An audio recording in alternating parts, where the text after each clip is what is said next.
Namaste and greetings. I, Mahima Kapoor, researcher and assistant editor at IMPRI, Impact and Policy Research Institute, Prabhav Evam Niti Anusandhan Sansthan, Nai Delhi, welcome you all to the IMPRI #Web Policy Talk. Today, we have gathered for a book discussion of Educational Strategies for Youth Empowerment in Conflict Zones by Professor Nyla Ali Khan. This deliberation is being organized by the IMPRI Center for Human Dignity and Development. I feel privileged to introduce the author and speaker, Professor Nyla Ali Khan. Ma'am is the professor at Oklahoma City Community College, University of Oklahoma, USA. Author of several published articles, book reviews, and editorials, she has edited Parchment of Kashmir, a collection of essays on Jammu and Kashmir, written 4 books, including The Fiction of Nationality in an Era of Transnationalism and Islam, Women and Violence in Kashmir, Between India and Pakistan. Several of her articles have appeared in academic journals, newspapers, and magazines in the United States and South Asia. Dr. Khan has presented lectures on the subject of Kashmir at several universities, including American University, Columbia University, and New York University. She is an Oklahoma humanities scholar presenting public talks statewide, including women's correctional facilities, where she focuses on education and women's empowerment. Dr. Khan was recognized at the OK State Capitol for her human rights work in 2018 and honored by the Oklahoma League of Women Voters as one of the 100 Trailblazers for 2018.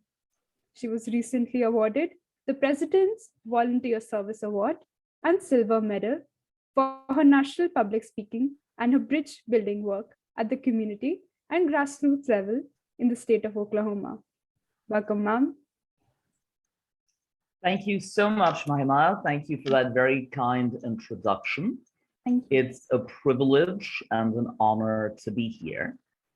I would like to begin my talk on a personal note and to talk about the personal relevance of my book, Educational Strategies for Youth Empowerment in Conflict Zones. Professor Khan, sorry to interrupt. Yes. If you would allow, we could have the introductions of our discussants, and then we can invite you. If that Absolutely. Is Thank Absolutely. you, ma'am. Thank Go you. right ahead. Thank Yeah. you. Thank you so much, ma'am. Thank you, ma'am. We are fortunate to have Dr. Leena Wadia, Mr. Patrick B. McGuigan, and Dr. Sadam Hanjabam as the discussants for the session. Dr. Leela is the Senior Fellow, Observer Research Foundation, Mumbai. Welcome, ma'am. Thank you.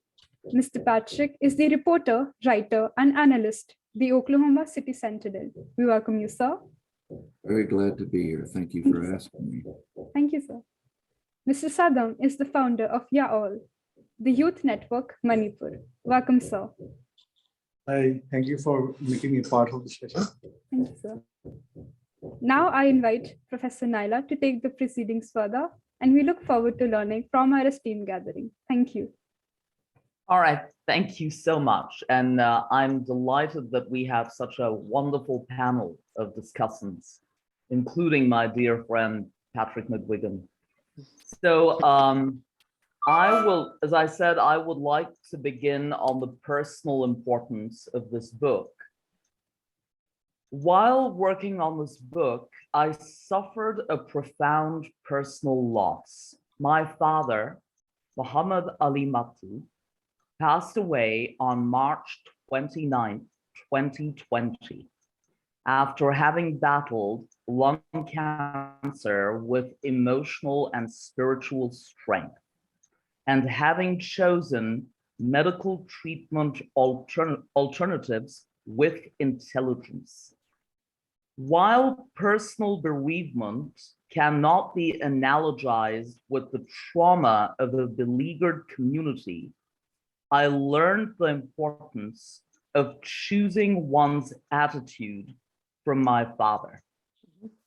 As Viktor Frankl writes in Man's Search for Meaning, quote, "Everything can be taken from man, but one thing, the last of the human freedoms, to choose one's attitude in any given set of circumstances, to choose one's own way," end quote. My father was not one to shy away from the inevitability of death. He understood his illness and knew that he had no control over the progression of the disease, but he retained control over his attitude. At the end of the day, that is the one thing we can exercise control over, our attitude in times of difficulty. For the longest time, I did not come to terms with my father's illness. I couldn't bring myself to either talk about it or write about it. I convinced myself that his illness was curable. I couldn't bring myself to say the word cancer. When his disease was in remission, I deluded myself into believing that he was cancer-free. But being the realist he was, my father reminded me that recurrence was a possibility, and I needed to be prepared for that eventuality. He took his disease by the horns and did not sink into despair. Unlike a lot of people with cancer, he did not allow depression to overcome him and remained in complete control of his thoughts. No one could relieve him of his suffering or suffer in his place. He recognized that his unique opportunity lay in the attitude with which he bore his cross. He confronted this disease with the same composure with which he handled ordinary occurrences. He often told me that people should feel free to delight in life until the last breath. He taught me how to live, and the flame of my father's love will never be extinguished. Every calamity and every conflict reminds us of the fragility of life. Life is transient and precarious. The sooner we realize that we live on the edge of an abyss, the more present we will be for every moment, big and small. Acknowledging the uncertainty of life will enable us to recognize the potential for meaning in every moment. Our lives have meaning not despite the fragility of life, but because of it. We can learn to see every challenge as an opportunity to grow because we are not immortal and must make the most of every minute on earth.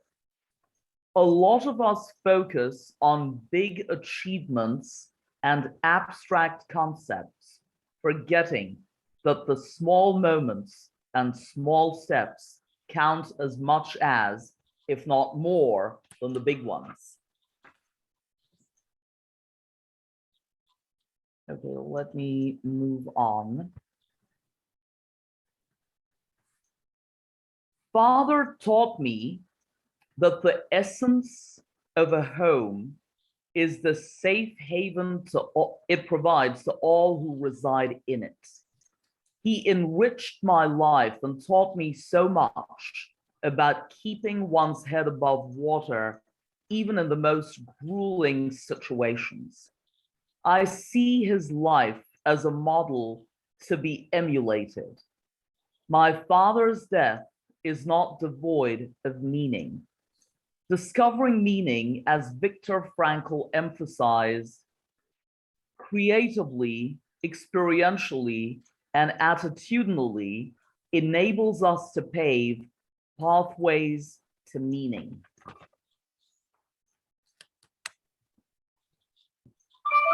Although I am older now, have traveled a lot more, and Kashmir has been mangled by several forces, it is still evocative of heaven for me.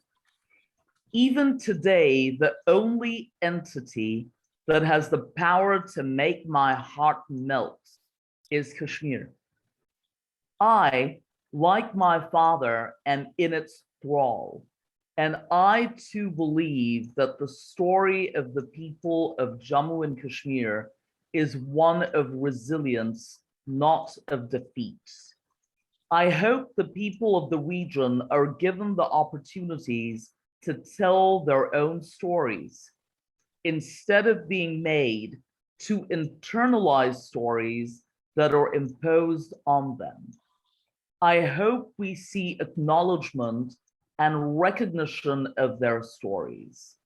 I hope the marginalized and disenfranchised segment of the population is not merely interred into the catacombs of history. I hope its young people are given opportunities to engage with history from a perspective that empowers them. I hope that young people, particularly the young people of Jammu and Kashmir, are imbued with self-esteem because their story, God willing, will be one of restoration, not debasement. Writing a book is a journey on which I am accompanied by kindred souls. The power of the people who accompany me on that journey teaches me that relationships are the most valuable form of capital. I owe my commitment to restorative work in and outside the classroom to some incredibly dedicated and insightful people in the Oklahoma community who have not given up on building bridges and addressing the atrocities of injustice, even in politically threatening environments. My students remain my greatest source of strength. I have several students who are trying to make ends meet in a world transformed by COVID-19. Some of them are working 2 jobs so they can pay their bills. Others are working hard to support those of their family members who have been laid off or furloughed. There are some who don't have Wi-Fi access or erratic internet connections and cannot participate in Zoom meetings as efficiently as they would like to. I see determination and perseverance in such young people. They push themselves to meet deadlines and step up to the plate. They have learned to see their challenges as opportunities to grow.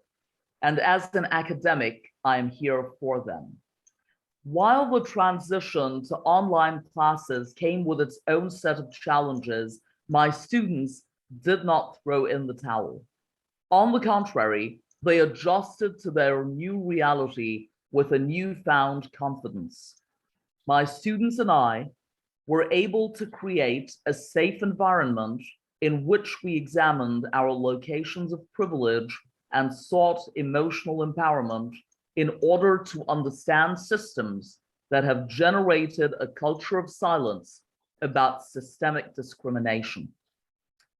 As we learn to understand more and more about trauma and resilience, we grow by working through the challenges and give one another the gift of seeing strength in one another's narratives.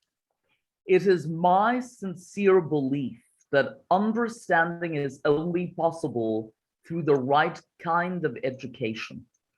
It is this belief that has motivated me to develop and present educational strategies for the transformation, not transmission, of trauma in conflict zones. Young people, as I have reiterated several times, need to be reminded that despite the several letdowns, the process of democratization is an evolutionary one and does not provide instant solutions.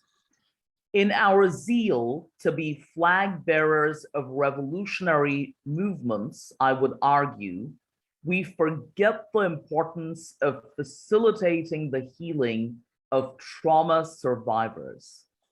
We forget to help them anchor and stabilize their individual and collective identities while repairing biographical wounds. Communities cannot be revived and nations cannot be rebuilt unless we actively work to rehabilitate those who have witnessed or encountered acts of barbarity or savagery.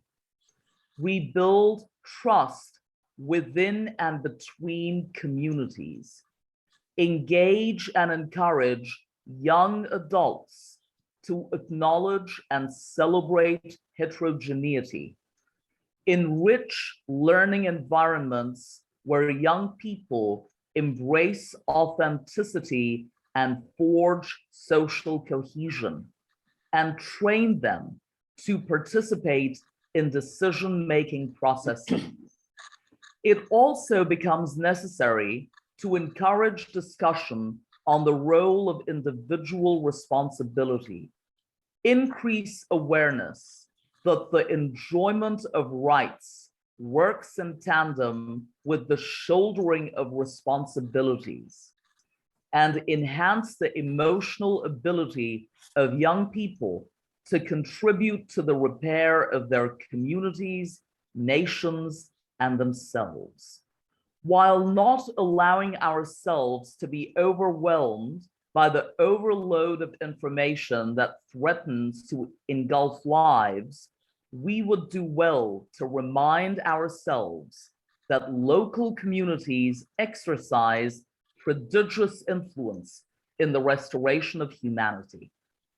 To that end, this book, in taking multidisciplinary approaches to major human rights issues, is a dynamic interplay between activists, academics, and clinicians. I have chosen to stay true to their ideas and words by reproducing them verbatim. I recognize the imperative of engaging with people in local communities, building on the resilience displayed by those communities in the wake of humanitarian disasters, and incorporating communitarian coping strategies into educational methodologies that seek to empower such communities. I have had the privilege of connecting and engaging with social justice activists, academics, and clinicians in the United States, South Africa, Canada, the Balkans, and Jammu and Kashmir, who in their work with diverse communities have interrogated hegemonic definitions of trauma and healing, and have developed nuanced concepts of local coping strategies to effectively heal trauma. They efficaciously train citizens to seek creation of non-militarized, non-militant, and humane environments to ensure the rights of citizens to peacefully protest and be heard by their political representatives. The purpose of encouraging honest and uninhibited discussions in the classroom is to work through experiences that have prevented students from reaching their full potential. I have come across young people in the United States and South Asia who have had to deal with more than their fair share of loss, bereavement, and trauma. Spaces in which they could express themselves without fear of reprisal have shrunk. They are distraught and have a diminished sense of self that undermines their pride. They mourn the loss of values that they thought would buoy them up for eternity. They are disheartened by the looming sense that every political decision about their future will be presented to them as a fait accompli. The deterioration caused by political, economic, and social crises is greater than we might want to admit. Unless deliberate and well thought out attempts are made to rectify this damage by enabling the healing of trauma survivors in tandem with the struggle of political rights, the buzzwords of freedom, self-determination, and revolution will not restore the well-being of a society.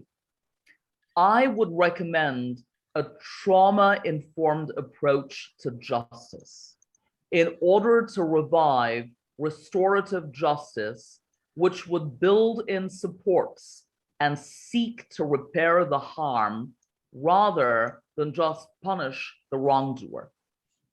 In this era of political and moral discourse, people often turn a blind eye to the importance of community and institution building, particularly in regions upon which havoc has been wreaked by violent conflict. As I've said elsewhere, sloganeering, rabble-rousing, demanding the incorporation of articles and constitutions and other theoretical issues are all very well, but the real test is whether these theories have a real impact on civil society, instead of being just hollow words. So disparaging the importance of repairing the socio-cultural fabric of traumatized communities would be highly irresponsible. Michael Lapsley of the Institute for Healing of Memories in South Africa reminded me that conflict is not unique to Jammu and Kashmir, which is why it is important to find the particularities and commonalities with other conflicts and survivors of traumas caused by those discordant situations.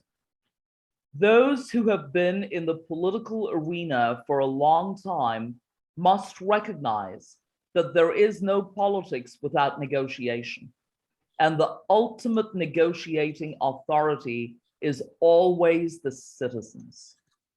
Real democracies thrive on differences of opinion, not on gagging those who might not be on the same page. As I've said previously, the relationship of the only, up until now, Muslim majority state within India was contingent on the depths of Indian democracy. We, the people of Jammu and Kashmir, will not falter from our ideal, even if we are left alone in this great battle for democracy and humanity. Okay, so I would like to talk about an experiment in conflict transformation. Education, as we all know, stretches the mind with new ideas, because educated people cannot be enslaved or led like cattle.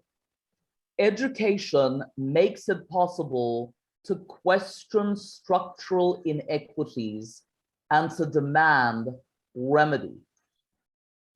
Our young people, and this is probably a question for Sadam, who I think is the youngest on this panel, are young people in several parts of the world, particularly in conflict zones, lackadaisical, because they are convinced that regardless of their relentless efforts to make the world a better place, the status quo will remain unchanged. While mobilizing cultural and political coalitions is riddled with conflict, I would argue that it is the need of the day for us to engage in such processes.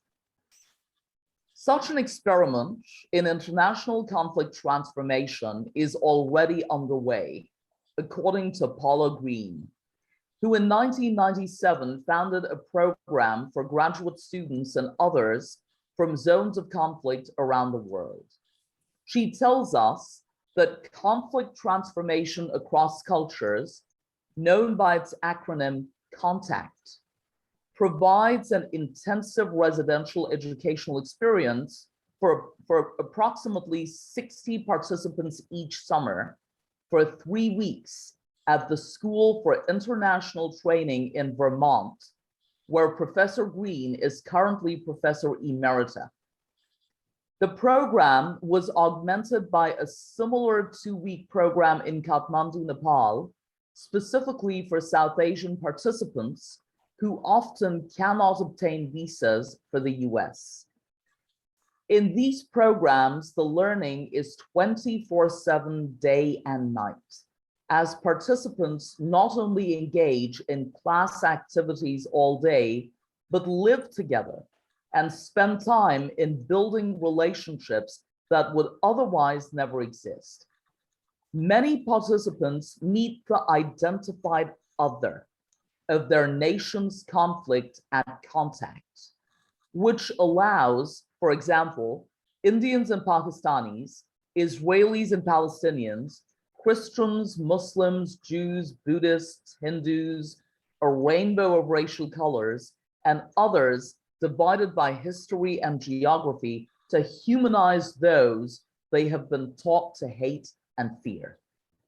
The transformation that arises from this carefully designed laboratory creates a kind of freedom where the silence of their suffering is broken. Their empathy increases by leaps and bounds, and palpable expressions of love pervade this newly built global community.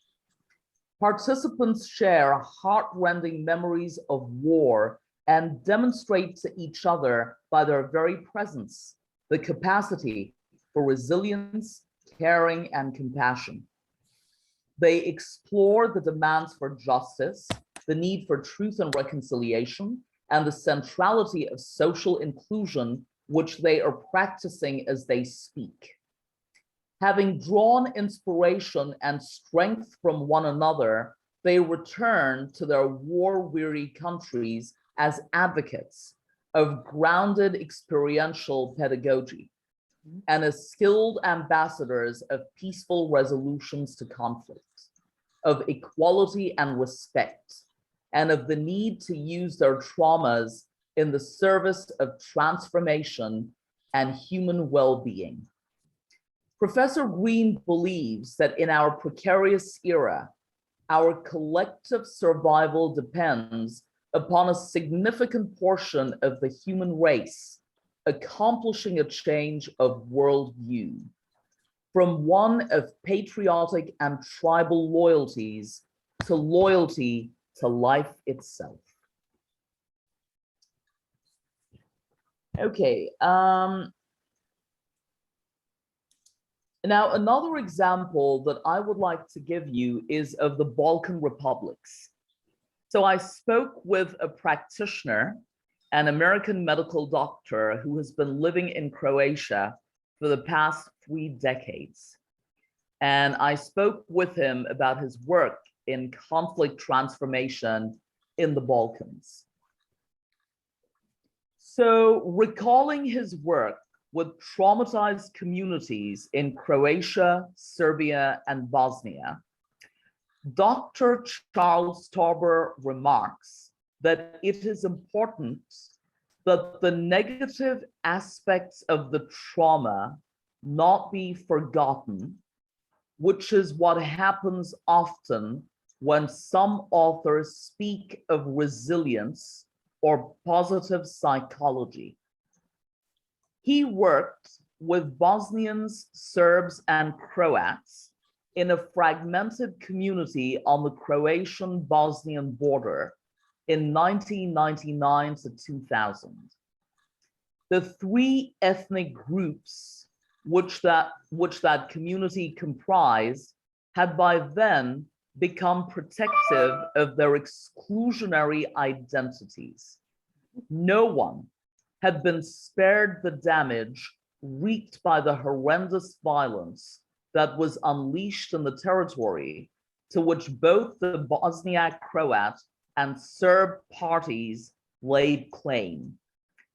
After having worked with the multi-ethnic community in a zone of contention for a couple of years, Charles Tauber tells me each side asked him to facilitate arbitration between the contentious ethnic groups in order to build symbolic bridges across the checkpoints and observation points that had been installed to entrenched lines of separation. Dr. Tauber candidly admits that the only reason he was able to facilitate dialogue between the three groups which were separated by forces of rancor and vengeance was because he was a third-party arbitrator. He does not by any means claim that his arbitration between the Bosniak, Croat, and Serb communities at that focal point of tension helped every ethnic group keep its head above water and become more inclusive. He doesn't make that claim. The machinations of electoral politics did not end either, but talking to one another enabled the three groups to achieve a breakthrough, giving them a vantage point from which they could envision constructive reforms and multicultural identity. A well-informed conclusion that I have come to is that educators can play an indispensable role in creating opportunities for meaningful communication. Now, the importance of skills necessary for graduating from simply highlighting problems and holding rigid positions to solving problems, for which flexibility and accommodating multiple points of view are necessary, was brought home to me while teaching my students at the University of Oklahoma and at Oklahoma City Community College. As an educator, an Oklahoma humanities scholar, and a member of the Oklahoma Governor's International Team, I was keen on exploring methodologies that would increase the exposure of students in Oklahoma to global political, economic, sociocultural, and gender issues. And that's the reason I jumped at the opportunity to teach at Oklahoma City Community College for a couple of years, because that gave me a chance to work with a constituency to which I had hitherto been unexposed. Several of my students come from challenging backgrounds. They had either experienced traumatic events or witnessed abuse or been victims of abuse. Some of them had substance-related disorders which were complicated by comorbidities. One of the significant constituencies in my classes was that of veterans, students who had been deployed to war zones like Afghanistan, Iraq, Syria, and had suffered from post-traumatic stress disorder because of having witnessed deliberate acts of violence. Learning about the logical method of argumentation and employing it in their writings enabled the students to recognize that sound arguments were not about grandstanding, one-upmanship, or disseminating simplistic propaganda. On the contrary, making logical arguments in order to resolve problems makes it necessary to listen to opposing points of view. acknowledge their validity, and then build common ground to accommodate multiple points of view. Students learned the difficult lesson that resolving a problem entailed negotiating with opposing sides to avoid alienating them, which could be successfully accomplished only by respectful discourse. Every semester, I would encourage my students to take positions on relevant issues. Those experiences give students a new attitude to political discussion. They learn to respect the opposing side and to be curious about the arguments on both sides, rather than seeing the discussion as simply a way of making boasts and assertions. It also gave students an opportunity to step outside their comfort zones and perceive the global impact of some of those issues. I recall a couple of my students who were military veterans arguing against militarization, although they were invested in it. Making logical arguments which were persuasive and propounded viable solutions enables students to cultivate the ability to place themselves in the shoes of the other person and to perceive the world through a lens different from their own. A rich imagination enables one to achieve a kind of insight into the experience of another group or person that is very difficult to attain in daily life, particularly in a world that is pervaded by a lack of understanding of each other and a paranoia that may lead to violence. I saw my students mellow down, become less aggressive, more conciliatory, and willing to negotiate once they learned to recognize shades of gray, which had been suppressed by monolithic narratives that portrayed the world in terms of black and white. I witnessed the students evolve as problem solvers who recognized that building bridges in an increasingly polarized world necessitated respectful discussions. Okay, I would like to give you one more example and then I'll stop. I have a lot more. So one more person I interacted with was Father Michael Lapsley of the Institute for the Healing of Memories. The Institute of the Healing of Memories was founded in South Africa in 1998. And their work is to break the cycle of dehumanization by which victims frequently become victimizers. The mission of the Institute for the Healing of Memories is to remember past injustices, ancient, old, and recent, and to heal our multiple woundedness, to redeem the past through empowerment and rehabilitation, and to heal by celebrating that which is life-giving and laying to rest that which is destructive. Now, I first met Father Michael Lapsley at the Fairview Missionary Baptist Church in Oklahoma City on October 21st, 2019. Father Lapsley gave an inspirational and motivating talk on forgiveness and healing that evening, which several friends of mine and I attended. I was intrigued by the stories that my friends had told me about the poignant and impactful journey of Father Lapsley. He spent a great part of his life combating apartheid in South Africa and the machinery of death of the apartheid state. In 1990, 3 months after Nelson Mandela was released from prison, an extremist group sent a letter bomb carefully placed within the pages of a religious magazine to Father Lapsley in Zimbabwe.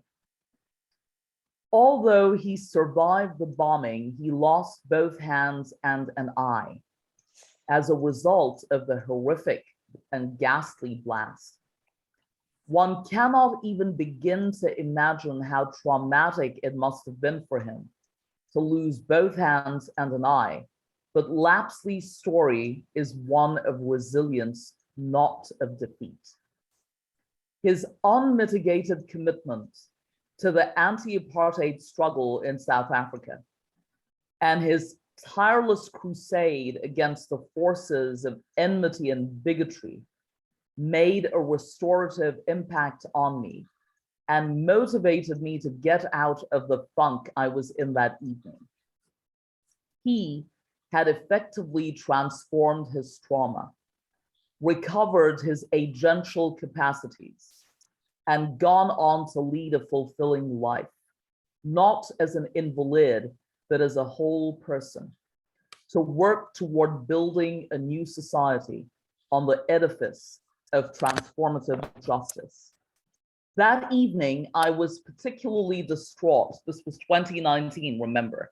I was particularly distraught because of the grim situation in Kashmir. The autonomous status of Kashmir had been revoked 2 months before I met Lapsley, and 8 million people continued to remain cut off from the world, including some members of my family. At the time, internet connectivity hadn't been restored in the Kashmir Valley, and it was hard to come by authentic information about the gravity of the situation there. I was becoming increasingly cynical and was emotionally fatigued because of the political paralysis in that region. During the question and answer session, I admitted to having a sense of defeat given the dreadful lack of civil rights in Kashmir. I asked Father Lapsley how one could entertain the thought of forging dialogue across enemy lines in oppressive environments.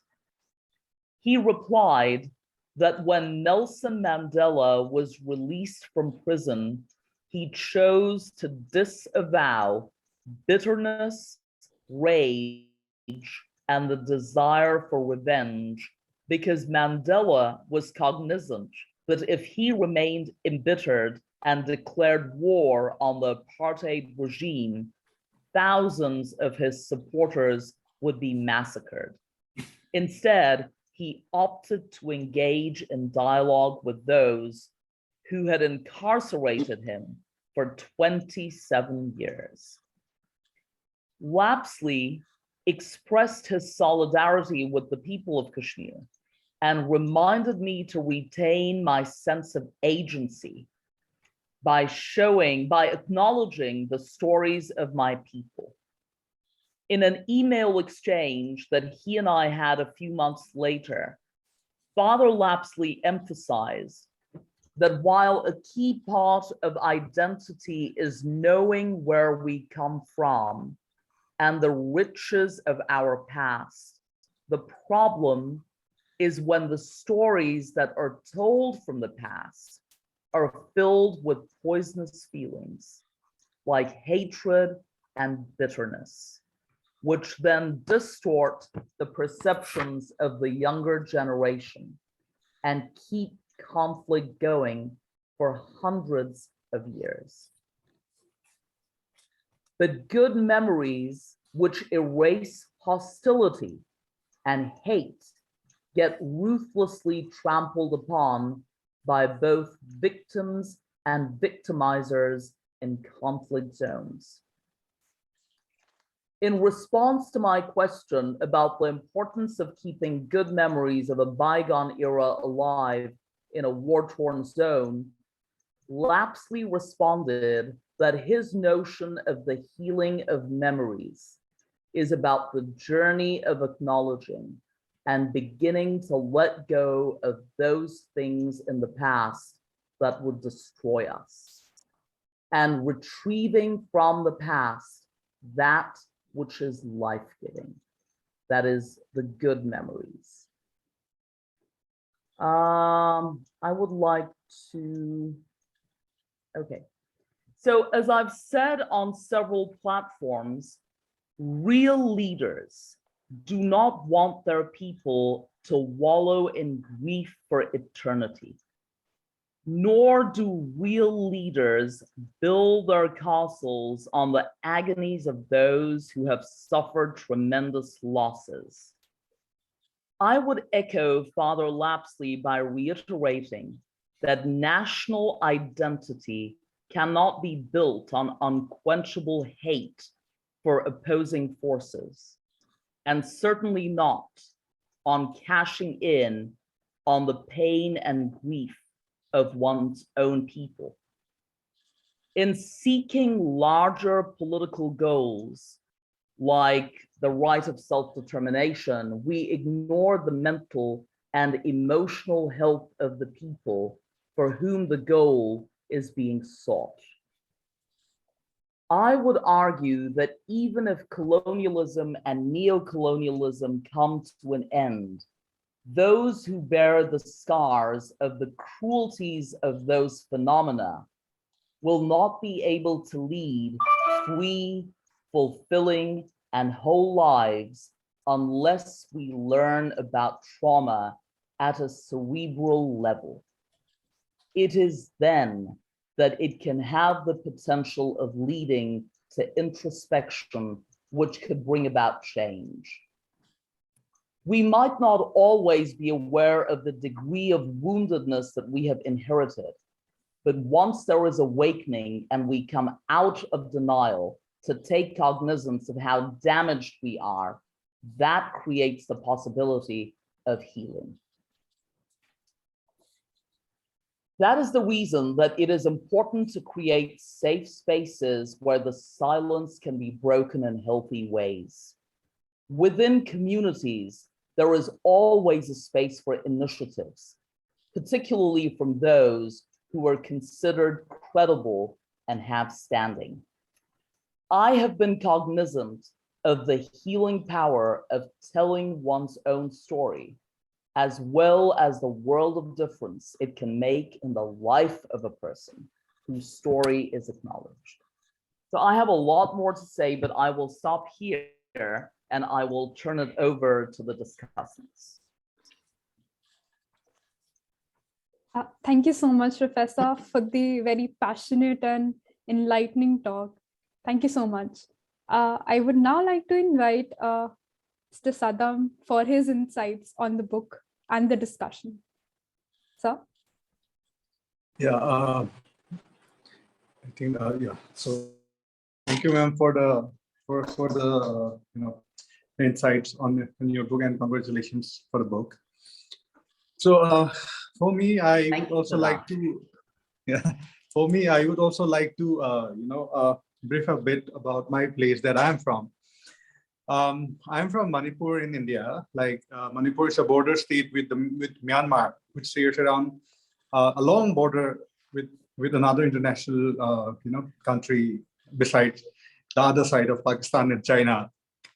So our region, the northeastern states, the 8 northeastern states of India, has been under conflict from long, much before we were born. I'm just 32 now.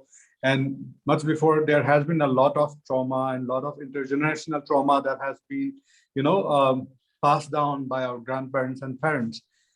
And to start with, I would just like to tell you about an incident which happened day before yesterday in one of our neighboring states, where 14 civilians were killed by the armed forces day before yesterday on suspicion. They thought those people who were coming back from coal mines, those 14, 15 people who were coming back from work for weekend holidays, they were shot dead just only on such suspicion that they were militants. So that is Armed Forces Special Powers Act that the special forces have in northeastern part of the country and in Jammu and Kashmir. So we felt that it was no longer prevalent, but day before yesterday, when Nagaland is having its state's biggest festival, the Hornbill Festival, it happened during that time. And till today, like everyone is so, traumatized, not only in Nagaland, but so many tribes, all the states are so traumatized with this incident that it brought back so many other memories, which used to happen earlier. Even in Manipur also, more than 10, 20 people were killed just on suspicion, or they would say mistaken identity. So it happened recently, and it's not a new, we don't know when will it stop. So when you were talking about the safe spaces, the one question that I and many of my friends usually get asked by many of my friends from the mainland part of the country is that, is it safe to travel to Northeast? Is it safe to travel to Manipur? This is one question that they would generally ask, and we are like, we live there. We were born there, and we live there. And and the day before yesterday's incident again made us realize that you were the one who did this thing, and now you are also asking, is it safe to travel there? These are not our own people that who are having this. The ambush was not done by our own people. Ambush was done by people who were outside the Northeast, by the military forces. And people have been demanding that Armed Forces Special Powers Act be revoked, be removed, be repealed. But there has not been any much of work or any much of attention given to it. So at times we feel that animals have more protection than humans in conflict zones like Northeast and in Jammu and Kashmir. So we as young people are again made to question of what we really are. And when we were talking about, when in the national platforms that we talk about, when I talk about my work on health and well-being and then conflict, one thing that always comes up is about caste. It's about caste, religion, it's about class. But I don't know why people refrain to talk from the angle of race. When people from Northeast have a very different race, and we face a lot of related to racial discrimination. Like we being a Mongoloid origin, we also feel a lot of suppression and oppression in terms of race. Like when we migrate outside our region for studies, when we migrate outside the biggest thing that we face is racial discrimination. We are called Chinki, Chinese, Nepali, and so many things, but not Indians. They will call all foreign names, but we are not Indians. So that is the kind of behavior that we generally face. And above that, as a queer person myself, there is a huge another challenge of being.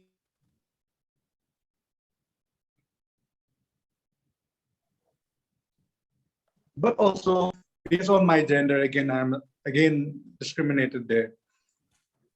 And I, as a person who have been beaten up by the military people in my own state for loitering around in late night, no other reasons. I was put in the cell for a night, beaten up badly. I know how trauma feels like. I live with post-traumatic PTSD, post-traumatic stress disorder. But how we say that trauma is transmitted. It transmitted down from my parents of how we have been told to not go out from home, after 6 p.m. or don't go out from home when it gets dark. So we have been raised like that. So whenever we go out, when it gets dark, it's like, let's go back home.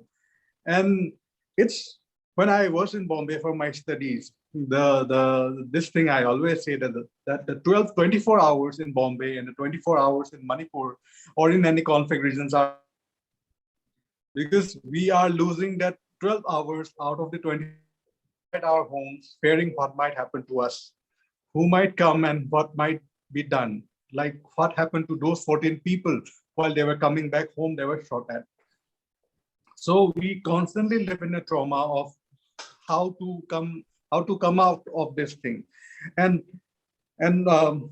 one thing that we have been facing, we have been hearing a lot, many times about diversity and inclusion. But most of the time they forget about justice and of how we have been left out so much further, and how justice has not been provided to young people like us.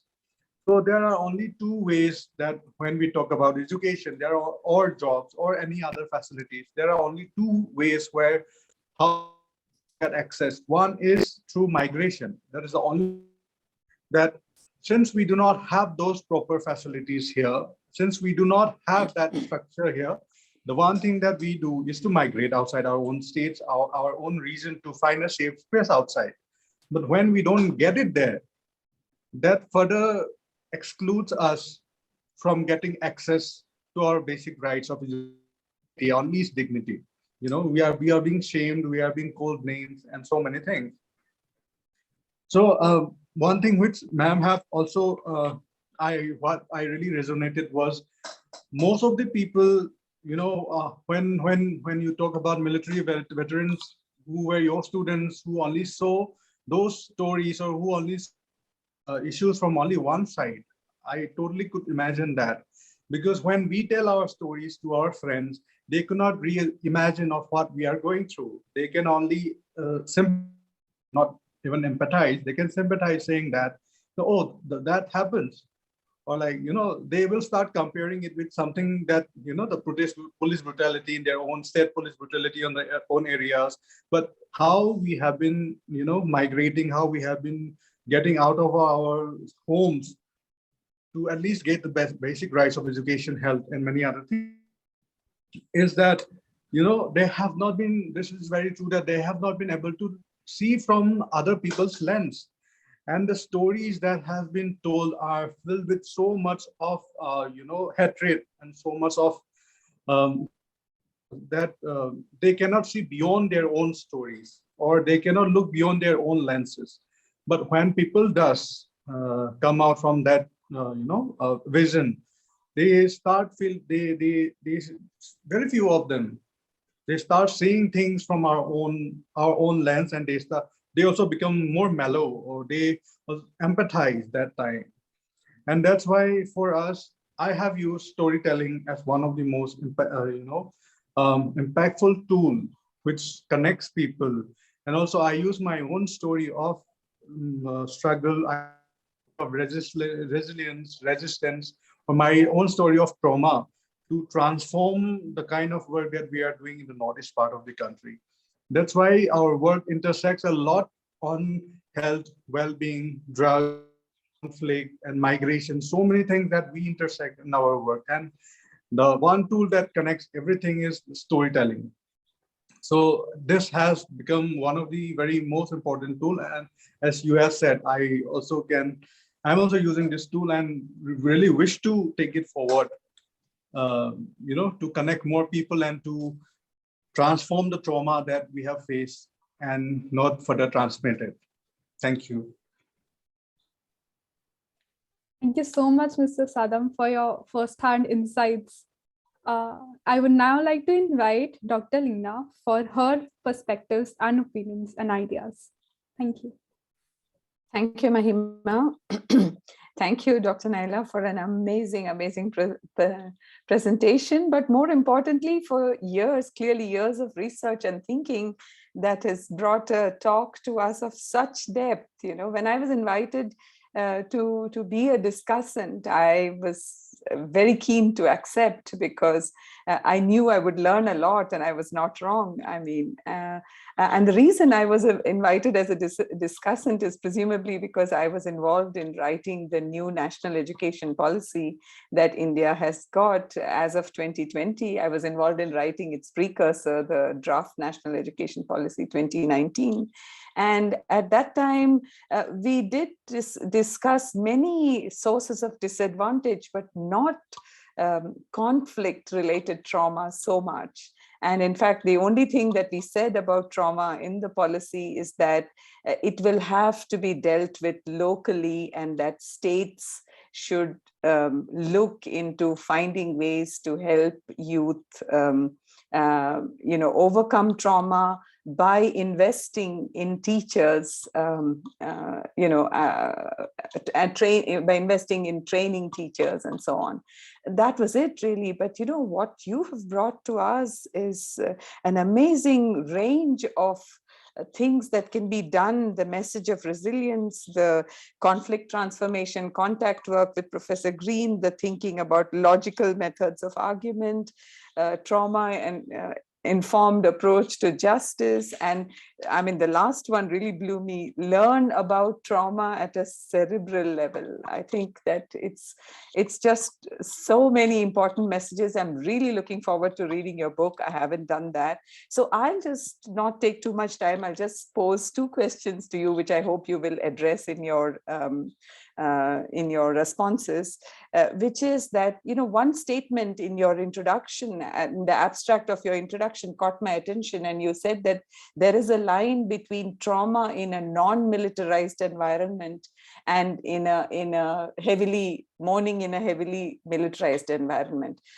My thinking about, I always wondered that, the caste discrimination that has been going on in India, Sadam mentioned race, it's so intergenerational. It's been going on for hundreds of years, and surely those kids also suffer from a lot of trauma. What is the difference, and or similarities? Can we address them the same way? And the second question is that I'd like you to reflect a little bit on whether teachers in Kashmir can actually draw from your book and bring some semblance of coping to the youth in their classrooms. Thank you so much. Thank you so much, Dr. Leena, Sadam. Would you like me to respond to those questions now, or would you like? Please. Yes, okay. So, Dr. Sadam, by the way, I loved what you said about the situation of young people in the Northeast, because it was so authentic. It came from the heart, and you live that reality on a daily basis. Mm-hmm. And exactly like young people in the Northeast, young people in Jammu and Kashmir face the same precariousness. I often talk about how politics has become very ad hoc in Jammu and Kashmir, because you don't know what the next day will bring. Mm-hmm. So even our leaders practice the politics of ad hocism. It's very short term. There are no long-term policies in place. Mm-hmm. And also the point that you made, Sadam, about the dehumanization of young people in the Northeast. Young people in Jammu and Kashmir face that dehumanization as well. You see, it's either racial discrimination, or it's ethnic, mm-hmm.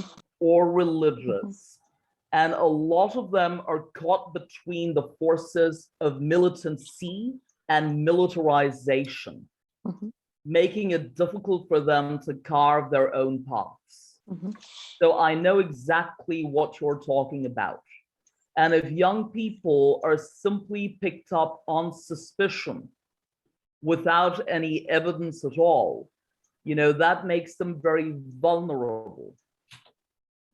And how do we deal with that kind of vulnerability? How do we transform trauma in such situations and make sure younger generations? I think the onus lies on the shoulders of young, educated, and intelligent people like you. And Professor Dr. Leena, while working on my book, I gave several talks in Jammu and Kashmir. Mm-hmm. And I gave talks at rural academic institutions as well as urban institutions. Mm-hmm. And I would like to give an example from my book. Let's hope I'm able to find it now. But I will address both questions, absolutely. Let me see, okay.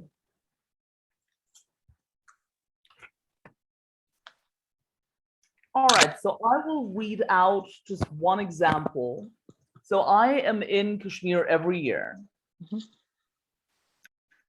And over the past, I think, 4 years, I have seen more of the Kashmir Valley than I had in my adolescence and my childhood and adolescence while I was growing up there.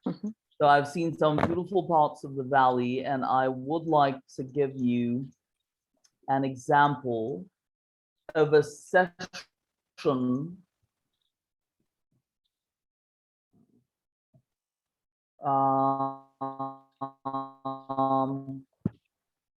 in South Kashmir, I believe it was. Give me a moment. All right. Now, I was educated at a missionary school in Srinagar with Irish Catholic nuns as my educators. And I had grown up speaking and writing the English language with ease. My education had given me the tools to express myself with clarity and confidence in an international language. But not every student in South Asia, particularly Jammu and Kashmir, has that privilege. So I had an energizing session with the students of Abdul Ahad Azad Memorial Degree College in Bemina, which is on the outskirts of the capital city of Jammu and Kashmir's Srinagar. And during that session, a student requested permission to ask his question in Kashmiri. And I was sensitive to the student's fear of being unable to adequately express himself in English, which at the end of the day wasn't his native language. The student asked a perceptive question on the politics of translation in the classroom. And he asked if it was legitimate to request a professor to translate an English passage into Kashmiri, particularly for those students whose socioeconomic backgrounds did not give them opportunities to gain familiarity with the English language. My response was that the purpose of education was to broaden students' horizons by pedagogical innovation, and individuals become empowered to decipher their multifaceted worlds through the vehicle of education. And I strongly believe that young people cannot become productive members of their families, communities, and societies unless they are given the environment to heal and become resilient. In the same session, I noticed a faculty member snigger when a highly self-conscious student attempted to ask a question in Americanized English. And it was perhaps the insecurity of sounding undereducated that led the student to ask the question with a tang. Not a tang, a twang, an American twang. Regardless, I appreciated the courage of the student to come out of his shell and overcome his shyness. But I was struck by the contradiction that although there was a critical mass of Kashmiri students in the lecture hall, as well as Kashmiri faculty members, their voices were not encouraged. That incident reinforced my recognition that it was imperative for educators to become more engaged and advocate for their students.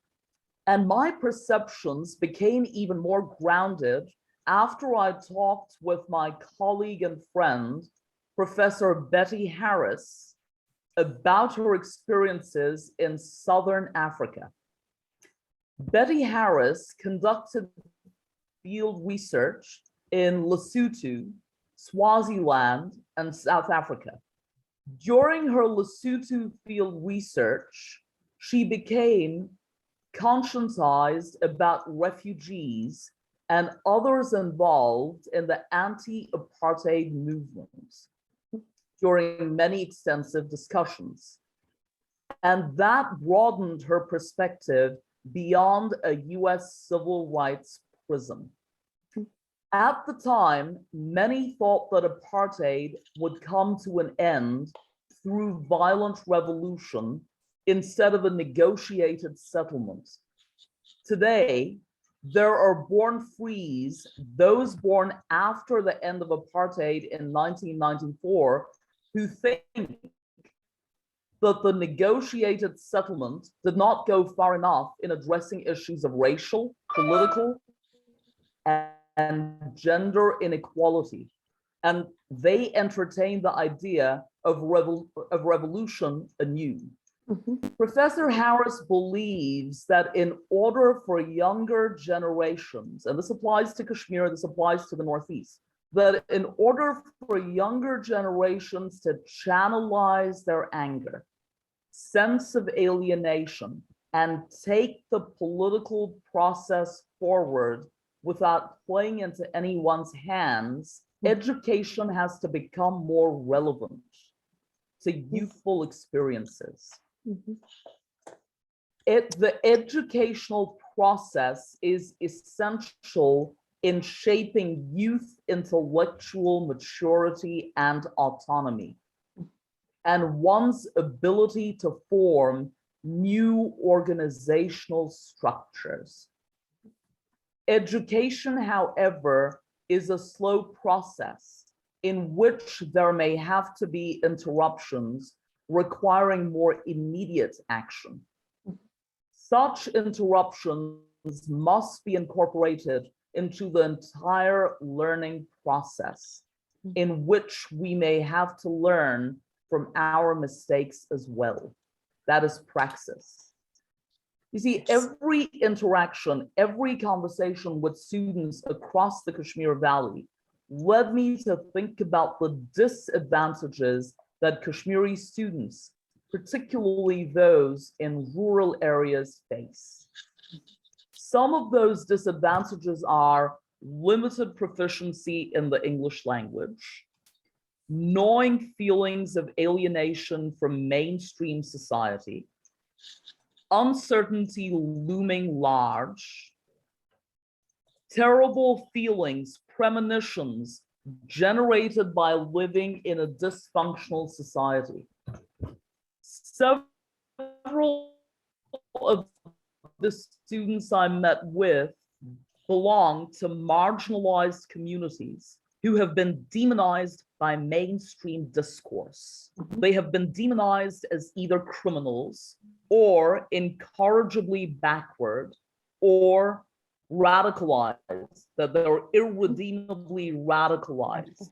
How can such young people be reintegrated into mainstream society so they can contribute to the regeneration of the nation to which they belong? If members of our younger generations had reason to believe that when they articulated their concerns on issues important to them, particularly issues of social justice, policymakers with the power to change things for the better would listen to them with dignity and respect. And it is then that young people like Sadam, like other young people in the Northeast and Jammu and Kashmir would be able to channel their anger and sense of alienation by concentrating on those issues of political and socio-cultural import. They would not take recourse in merely protesting by lashing out at society in a general sense. Many young give our young people short shrift by not taking them seriously, even when they raise extremely important important societal issues, either because politicians do not consider young people knowledgeable and credible enough to have viable solutions to such societal problems, or because politicians are too involved in partisan politics. So that needs to be considered. And educators must be trained to deal with trauma. Educators must be trained to acknowledge the stories of our young people, not to dismiss them. That is a problem I have encountered at a few academic institutions in Jammu and Kashmir. I'll give you another example real quick. This was a talk that I gave in Baramulla, which is in North Kashmir.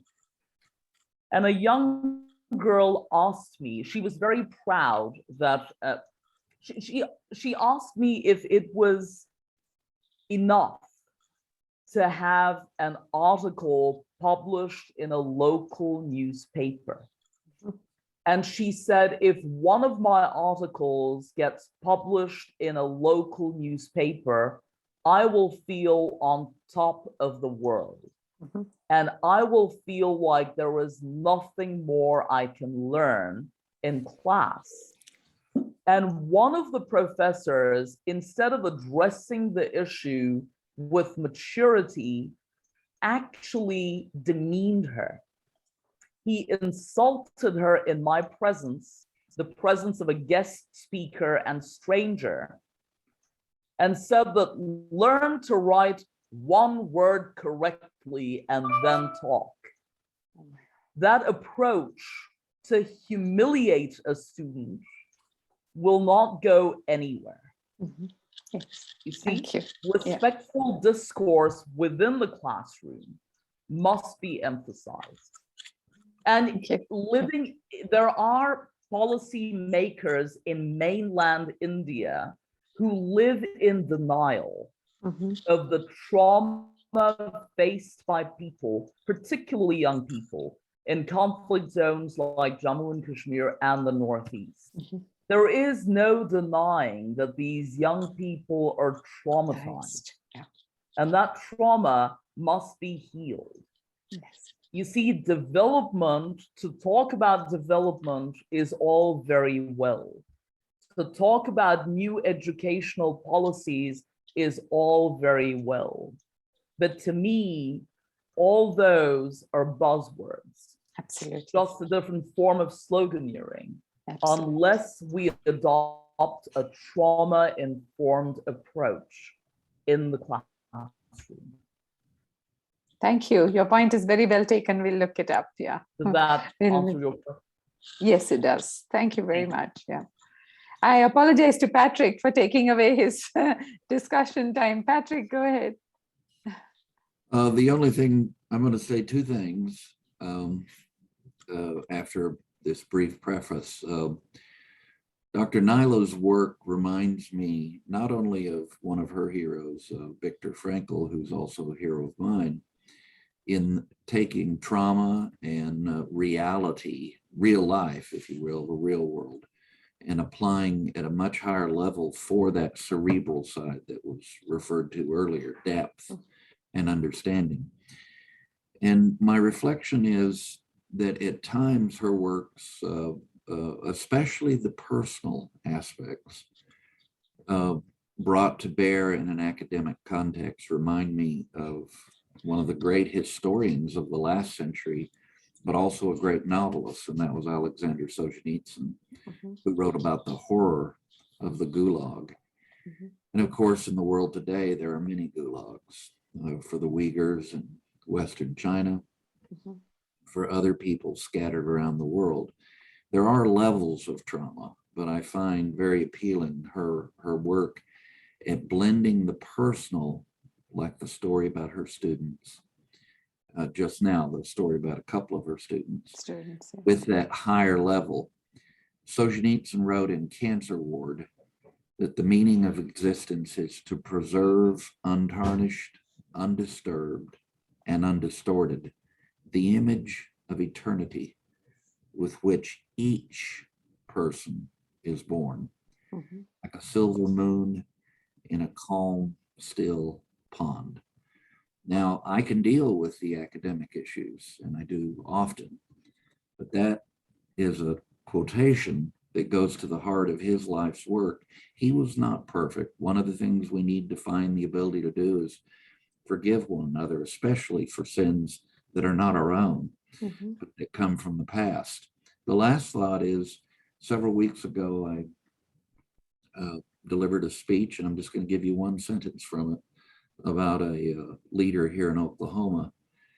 And it's something I wrote after the bombing in Oklahoma City in 1995, after several weeks of watching the way people did come together in a horrific circumstance. And it was this: the trouble with love in one heart or many is that it requires vulnerability. For a long time, I was afraid maybe that wasn't original. And I've spent the last 20 something years searching, and I think that's mine. It owes a lot to C.S. Lewis, for example, and to Solzhenitsyn. I offer those sort of uplifting comments here at the end because we need a lot of uplifting in this world right now. Right. And I believe that Dr. Nyla is doing a lot to contribute to that. That vulnerability that I just referenced needs to be brought to bear in academia as well. And it needs to be brought to bear with respect to those who went before us, those of the past who created a framework for our discussion, but who were highly imperfect human beings like each and every one of us, who collectively did things that we now can look at and reach pretty harsh conclusions about. Now that's where I'll stop because I want to assist Dr. Kumar and the staff at getting back on schedule here. So thank you for involving me. I have more that I could offer, and I will in another setting, I hope. Thank you. Thank you so much, Dr. Leena, for your questions, and Professor Nyla for responding to them, and then following that, Mr. Patrick, for your perspectives and insights. I would now request any questions that may come from the discussants or from the audience.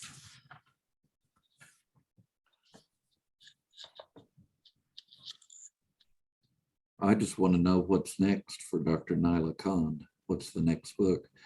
I, on a personal level, I've shared with her the thought that, maybe it's time to go even deeper on the personal side, keeping it tethered to these important conversations that reach the level of academia.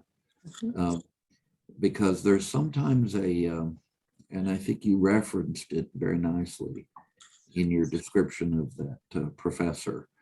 We've perhaps each of us in different ways have at times shown a similar frustration or harshness towards a student. That's something we can learn from. But my experience has been in Oklahoma City. I actually attended a school 1 week long for the group called the Education and Employment Ministry.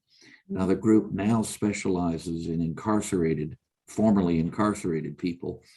And at that time it was broader than that.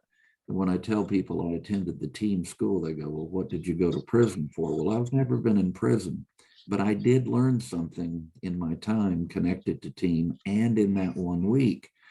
And that was, I had a lot in common. I had a lot of burdens in common at a different depth level, perhaps, than particularly those men who had been inside prison facilities.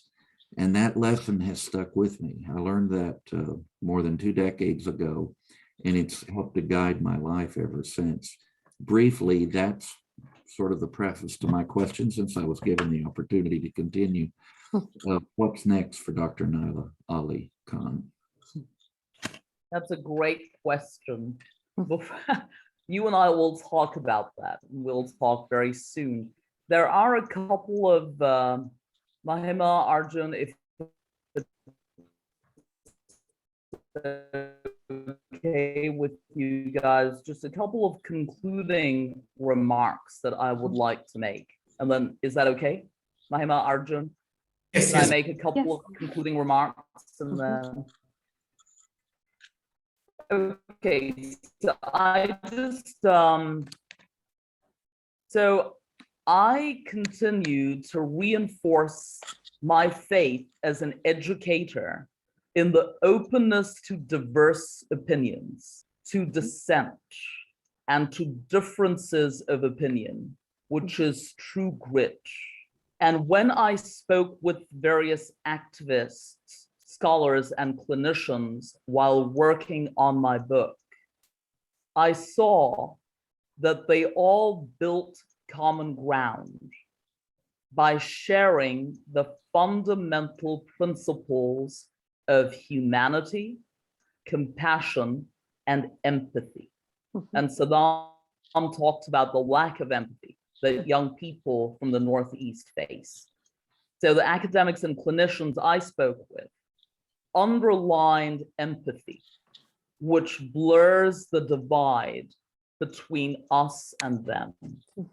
And we all know this, but I feel the need to say it anyway. India was never a monolithic nation. India was a pluralistic, diverse nation where I, as a child and an adolescent, celebrated heterogeneity, right? Absolutely. And we require a restoration of that pluralism. We require a celebration of that heterogeneity in our education system in India today. We need to provide and create safe spaces for our students to question any monolithic entities, to question respectfully any attempt to homogenize the nation, to homogenize the Indian identity. That is a very important part. Absolutely. You know, and the value of empathy would enable us to humanize those racial groups, those ethnic groups, those religious groups in India that for a long time, that historically have been marginalized, right? I wonder if you could take 30 seconds to answer my previous question, which was that, is there a difference between caste type or the trauma from caste discrimination and discrimination from military situations? You mentioned that there is a difference. So, you know, in my book, I talked about mourning at a personal level and the mourning of a community that has been traumatized because of militarization. But your question about trauma because of caste discrimination and trauma because of militarization, caste discrimination, as we well know, has existed historically in India, right? Caste discrimination in India is as old as the mountains. And those divides, unfortunately, are deeply entrenched even today in the 21st century, despite the empowerment that the Constitution of the country, despite the empowerment that civilized caste.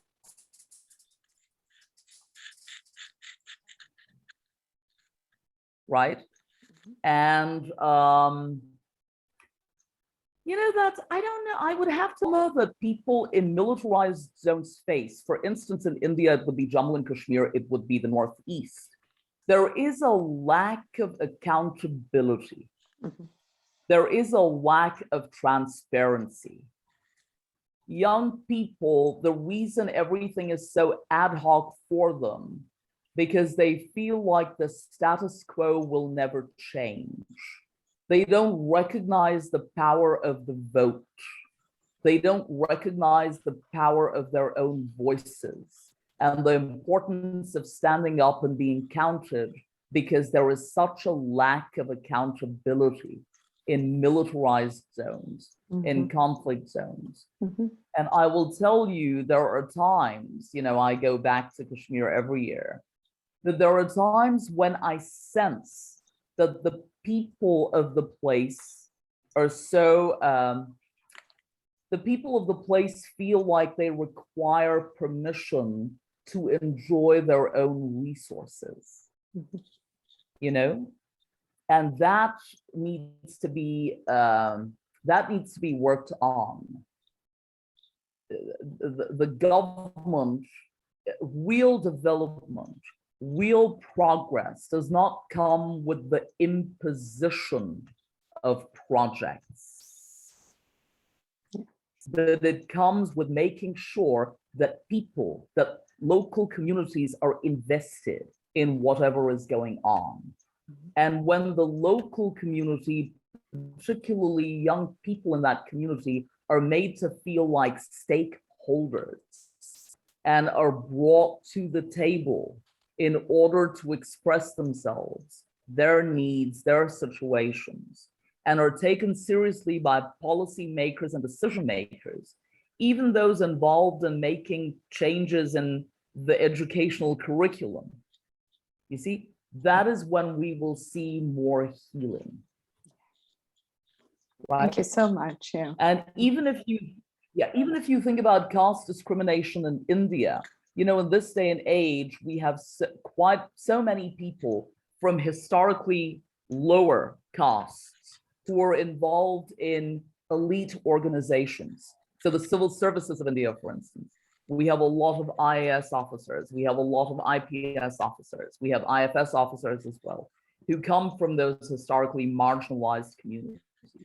But despite that, those lines of caste, those fault lines of caste remain in India. You see? Can I add one? So point I don't here? think we should be thinking about, yeah, go ahead, Sadam, go ahead. No, I was just thinking what Leena ma'am was asking about the difference between caste-related caste-related trauma and military-related trauma. I don't know.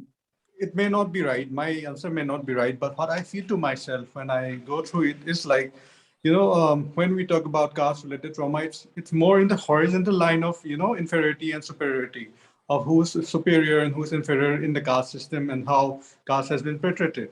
But when I see trauma, I see it in a more like a vertical, you know, unit from the upside up, from up to down, like from the state sponsored, which is like about, it talks about inclusion and exclusion, of about how caste is more like you know, society sponsored trauma, and how you know, militarization is more like a state sponsored trauma. Like what we are mostly facing, about the incident that happened yesterday, day before yesterday, was also through the state sponsored militaries, not by the society. But when we generally talk about caste related issues, it's mostly by the people from that community or from that region, which are, you know, very much a part of the society. So what we have felt is more like that. It may not be right anywhere, but according to me, what I have seen and felt is that from my side. Yeah. Yeah, I think that's a good point. But you know, unfortunately, caste divides in India are seeping into our politics as well. So when we talk about state-sponsored violence and societal violence, I don't think the line of demarcation is as clear as we would like it to be, right? Of course, whenever I talk to young people in Kashmir, I always tell them to make sure that they recognize the difference between nation and nation state. And I think that that's exactly the point you were making as well, Sadam. And that they recognize the difference between civil society and government. And that they recognize the difference between citizens and government. So militarization, you're exactly right, in the Northeast, and militarization in Jammu and Kashmir cannot be blamed on all the citizens of India or the nation. Nation building is quite different from bolstering a nation state, right? So I think because we don't want to go down the path of demonizing an entire community, an entire nation. So yeah, I see your points of that. That made sense to me.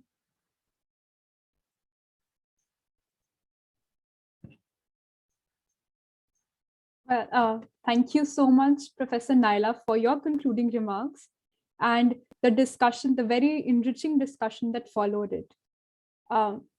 With that, I would like to propose the formal vote of thanks. I would like to congratulate Dr. Nyla on her book and thank her for taking out the time to discuss it in an enriching manner. I would also like to thank the discussants, Dr. Leena, Mr. Sadam, and Mr. Patrick for their time, perspectives, ideas, and questions. I would like to also thank the audience who are viewing this discussion live on Zoom and on Facebook Live, and who will later be viewing it on our YouTube channel. We look forward to the panel's further work and discussions. Thank you so much for being part of this hashtag Web Policy Talk. I hope you have a good day. Thank you so much. Thank you so much. Thank you. Thank you. Thank I enjoyed you. it very much. Thank you, It was so Nyla, nice for to giving meet us you so all. much to think about. Thank you. Thank you very much, Nyla. Thank you. It was great to meet you. Thank you. Me Have a too. nice- I agree. Bye-bye. Thanks, Arjun. Thanks, Thank Mahima. you, Arjun. Bye. Yeah, thank you. Thank you, Mahima. Thank you. Bye-bye. Thank you. Bye. Bye-bye.